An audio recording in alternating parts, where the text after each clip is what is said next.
You gotta be cool, calm, collected, look, you feel. Okay, it's Nate again here. Just want to talk to you again today about the good old standby, your best buddy, your pal, Google Docs.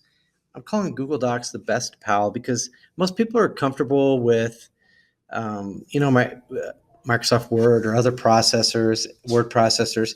So that's like a good first go-to thing. Now, we've talked in the past about seeing document history, and I'm not going to go over that again today. Today, I really want to focus on this little gem right here, the File tab. There are some things in there that aren't so important, in my opinion. Maybe they're important to you. Hey, but to me, but I am going to show you some that are pretty cool. But before I get there, just a little warm up. Always come here. This toolbar is just like good old toolbars that you've known for years. It's like your grandma's cookies. You just go there and it's just comfortable and they're great and delicious.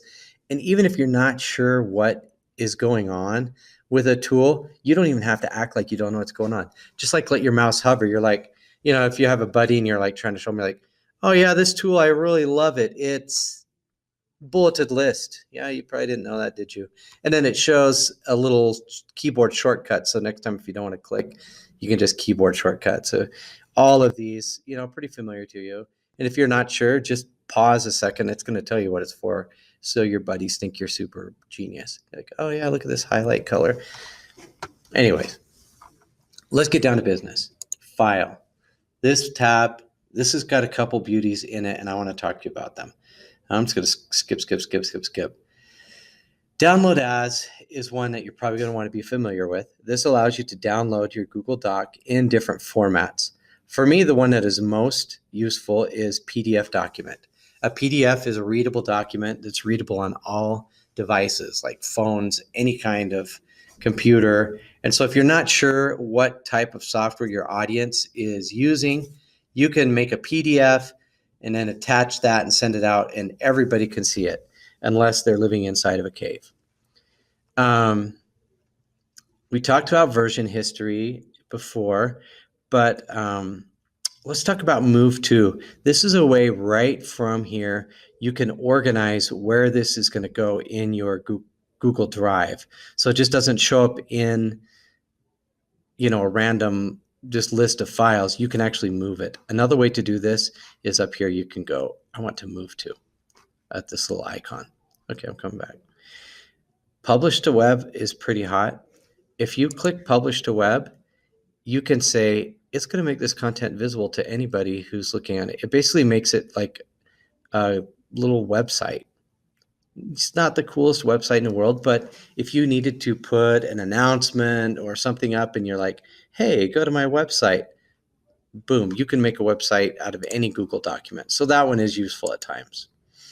I would say, let's take a look at document details is interesting for some people. Sometimes if you wanted to know, it'll show you where it's at, who owns it, when it was modified. That sometimes is useful if you're wanting to know the history of a document. Language, of course, is a language thing. Page setup is another one that I would not overlook, please. So if you click on page setup, you have the good old, I want to do this, I want to do that.